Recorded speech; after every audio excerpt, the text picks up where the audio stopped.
राधे राधे दोस्तों। तो चलिए शुरू करते हैं दी एल्केमिस्ट की कहानी का पार्ट 2, जहां रमेश की यात्रा और भी रोमांचक, भावनात्मक और दिल को छूने वाली होने वाली है। रेगिस्तान की हवाओं में अब नए रहस्य, नई चुनौतियां और वो पल आएंगे जो उसके सपनों की असली ताकत को उजागर करेंगे। तो चलिए बिना देर किए रमेश के साथ इस अद्भुत सफर की अगली कहानी में चलते हैं। अध्याय 7, डर और भरोसे की जंग। रेगिस्तान अब और भी खतरनाक हो चुका था। दिन की धूप जैसे आग बरसा रही थी और रातें ठंडी और डरावनी थी। काफिला धीरे धीरे बिखरने लगा। कुछ लोग डर के मारे लौट गए, कुछ खो गए, लेकिन रमेश रुका नहीं। वो अपने दिल की सुनता रहा, जैसे कोई अनसुनी धुन उसे बुला रही हो। एक रात अल्केमिस्ट ने कहा, रमेश, अगर तू सच में अपने खजाने तक पहुंचना चाहता है तो तुझे एक आखिरी परीक्षा से गुजरना होगा। रमेश ने पूछा, कौन सी परीक्षा? अल्केमिस्ट बोला, भरोसे की। अगर तू अपने भीतर की शक्ति को पहचान ले तो दुनिया की कोई ताकत तुझे रोक नहीं सकती। रमेश ने डरते हुए कहा, अगर मैं असफल हो गया तो? अल्केमिस्ट मुस्कुराया, डर और असफलता दोनों तेरी कल्पना है। जिस दिन तू भरोसा कर लेगा, असंभव भी संभव बन जाएगा। उस रात रमेश ने तारों के नीचे बैठकर पहली बार महसूस किया, डर केवल एक दीवार है जो तेरी और तेरे सपने के बीच खड़ी है। अध्याय 8, आत्मा की भाषा को समझना। कई दिन बीत गए। रमेश रेगिस्तान में आगे बढ़ता गया। वो हर छोटे संकेत को महसूस करने लगा। हवाओं की दिशा, ऊंटों का व्यवहार, आसमान के बादल, यहां तक कि अपने दिल की धड़कन तक। उसे महसूस हुआ कि दुनिया की हर चीज एक दूसरे से जुड़ी हुई है। When you truly want something, all the universe conspires in helping you to achieve it. ये बात अब उसे समझ में आने लगी थी। वो अब खुद से संवाद करने लगा था। जब कभी वो थक जाता, वो खुद से कहता, रमेश, तू इस सफर पर अकेला नहीं है। तेरे साथ वो सारी ताकतें हैं जो तुझे तेरे मकसद तक पहुंचाने के लिए बनी है। और सच में उसे हर बार कोई न कोई रास्ता मिल ही जाता। कभी किसी खानाबदोश से मदद मिलती, कभी कोई अनजान मुसाफिर उसे पानी देता।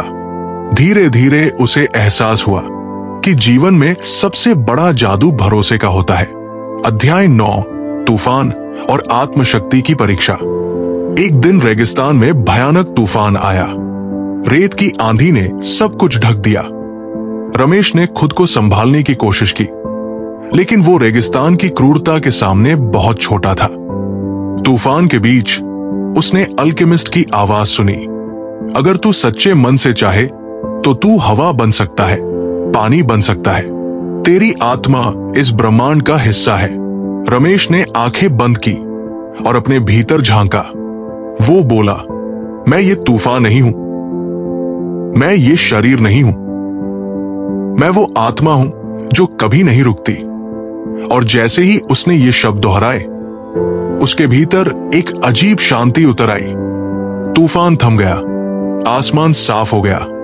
रमेश ने महसूस किया, जब इंसान खुद पर भरोसा कर लेता है तो प्रकृति भी उसके साथ चलने लगती है। अध्याय 10, सच्चे अल्केमिस्ट से मुलाकात।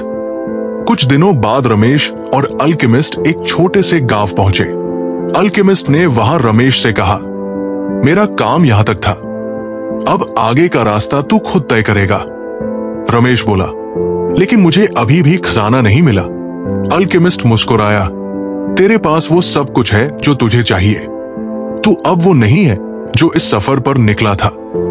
रमेश ने कहा, लेकिन मेरे सपने का खजाना? अल्केमिस्ट बोला, खजाना हमेशा वही मिलता है जहां से सफर शुरू हुआ था। रमेश हैरान रह गया, मतलब मेरे गांव में?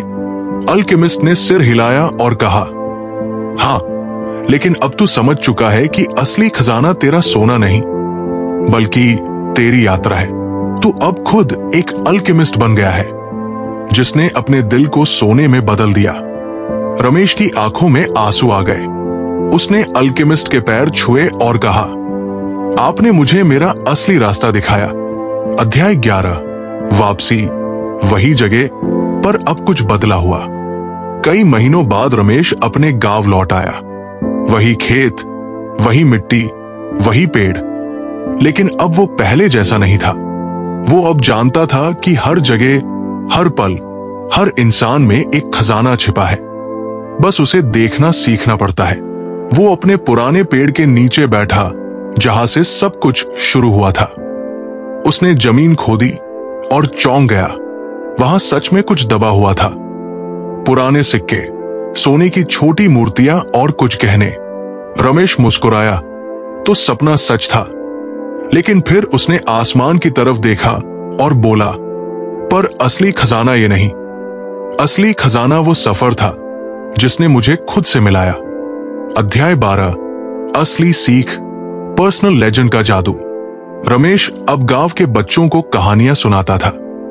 वो कहता, हर इंसान की जिंदगी में एक पर्सनल लेजेंड होती है, एक मकसद, एक सपना, एक पुकार।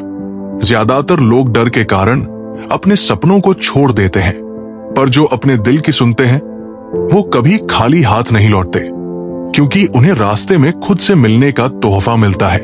वो मुस्कुराता और कहता, जब तुम किसी चीज को पूरे दिल से चाहते हो तो पूरा ब्रह्मांड उसे सच करने में तुम्हारी मदद करता है। रमेश की कहानी हम सबकी कहानी है। हम सबके अंदर एक अल्केमिस्ट छिपा है जो डर और शक के पीछे छिप गया है। लेकिन जब हम अपने दिल की आवाज सुनने की हिम्मत करते हैं तो जिंदगी खुद हमें रास्ता दिखाने लगती है।